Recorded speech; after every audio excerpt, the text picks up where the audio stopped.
Hey guys, Jordan here, and you're in JD's Cafe's kitchen right now. Today, as you just saw, we are going to make some French toast. Something easy, just something that you can make quickly for breakfast. If, like, for yourself or for your family, or basically anyone really. So yeah, I'll just take you through the ingredients right now. So the ingredients you're gonna need are, of course, bread.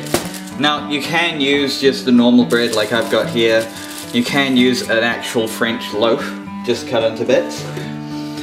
You're going to need some milk. You're going to need a couple of eggs. You're going to need some sugar. You're going to need some butter, just, you know, margarine or butter, doesn't really matter, just to put onto the fry pan while you're cooking. You're going to need some cinnamon.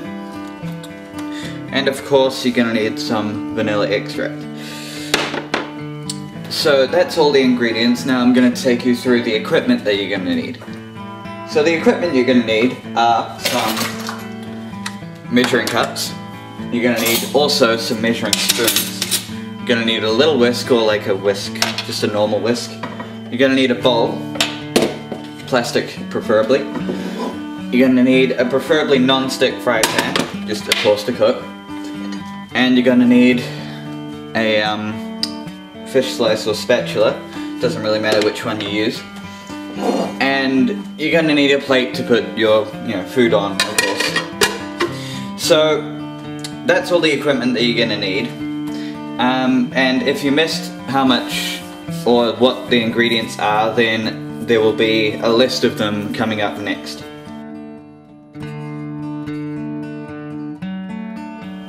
So let's get started. First off, what you're going to do is you're going to add all 4 eggs into your bowl.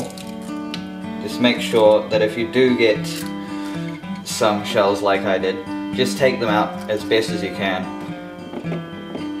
And with the really small bits, the small bits of shells, I suggest using like a teaspoon instead of your finger or like your hand. So we're just going to put all of these 4 eggs into this bowl.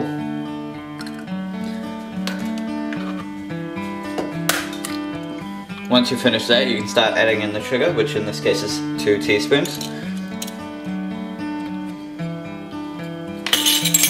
Then you can start adding 4 tablespoons of milk.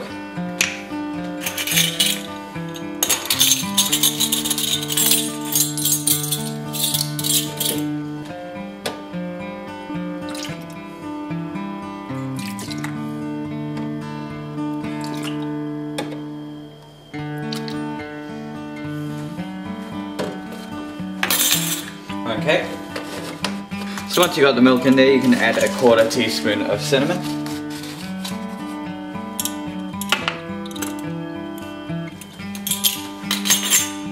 And lastly, 1/2 teaspoon of vanilla.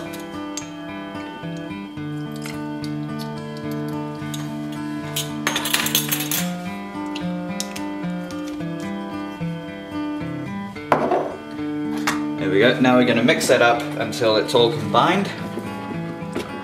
Make sure that the egg yolks are, crushed and all that, so that they, don't come up as big spheres. Okay, and that is enough mixing. So now that that mixture's done, we'll get on to the cooking stage. Okay, now that the mixture is done, we're going to put our fry pan on high. And while that's doing its thing, we're just going to put in 1 tablespoon of butter or margarine. Doesn't matter which one you choose. Just put it in there and let it melt and all that. Just so that it helps the bread and all that cook. Well, no, yes, cook. So you're going to wait for that to melt, and you can just get out your bread. I'm using 2 in my case, 2 slices. So while that's just melting, just wait and wait. So that's almost, melted. So what I'm going to do now is I'm just going to get my bowl of mixture, and I'm just going to dip 1 slice of my bread into it Oh, look at that. Would you look at that? That is beautiful. Just place it in there. And then you just wait for one side to cook. After a while it will start cooking. So we'll just let that do its thing for, well, it doesn't really matter how long, just as long as it's brown on the outside. Okay, that's starting to sizzle, so that's a good sign. Of course it's not done yet, but it's just sizzling is always a good sign. And all that butter is going to make the taste even better than what it would be if it was just on its own. So I'm just going to move my plate over here for now, just to be ready. Actually, I'll put it over there. Just to be ready when it's done, to put it on there, and then put it out of the way. So I'm just going to check the other side. See, all that brown stuff, that's mainly the cinnamon, so that side isn't done yet. So we'll give it another couple more minutes on that side.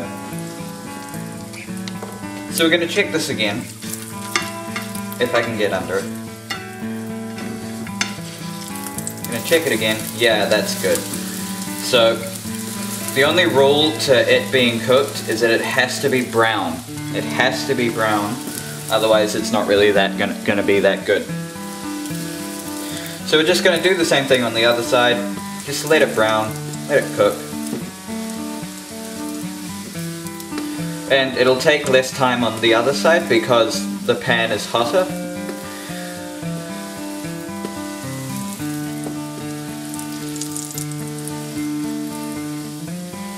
And all that butter, again, is going to add taste to it. It's going to add so much taste. So we're just going to check the other side. And that is perfect. That is so good. Okay, so that slice is done, so we can put that onto the plate, just any way we want, and then we just put it over to the side while we dip the other bread into the mixture. Now I've only got 2 slices of bread here, so I'm definitely going to have some leftover mix, but the mixture that I used serves 6 people, so if you're serving 6 people then you won't have, you know, hardly any leftover mix. But I'll show you a little trick that I like to do when I have leftover mix at the end of this. So we're just going to let this do its thing again.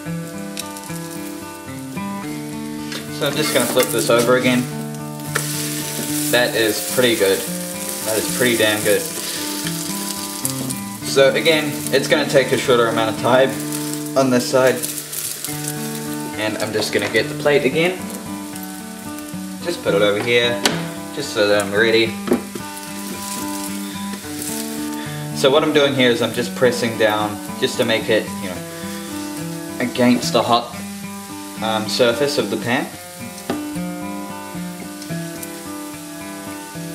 Man, this smells good. So, and that is done. That is perfect. So we're just going to put that onto the plate again, along with the other one. So I'm just going to put this diagonally. Be careful, it's hot when you do that. And that is our French bread. I'm just going to show you what my little trick is with the rest of the mixture. So you see how I've got heaps of mixture left over. What I do is basically make an omelette. Put it straight in. It's making a really sweet omelette, if that makes sense. And I only figured this out like ages ago. Well, not ages ago, like yesterday. And it's really good. It tastes really good along with your French bread that you have here. And I'm not good at making omelettes, so this will probably turn out to be scrambled eggs. But, you know, I'll try my best. See what I mean by scrambled eggs? Yeah. I am terrible at making omelettes. Once in school when I was in food tech, we were making a sauce of some kind. I think it was like a cheese sauce. And I made scrambled eggs out of that for some strange reason. It didn't even have eggs in the mixture, which is really weird. Yeah, just thought I'd show you some of my embarrassing history with food. But this is basically what you can do with the mixture. You can, you know, let me know if you've found out other things that you can do with the leftover mixture, but this is just what I think works the best with me. That's pretty good, so I'm just going to put this onto the plate as well. This doesn't really matter where, I have no preference, but I'm just going to put it straight into the middle of the top piece of bread. So that's done. Now it's time to turn off your pan. Let's take it to a place like your sink, just to cool down. Okay. So I'm just going to take this over to where I eat, and then I'll, you know, serve it up. So now we are ready to serve, and of course you can't have something like French bread without maple syrup.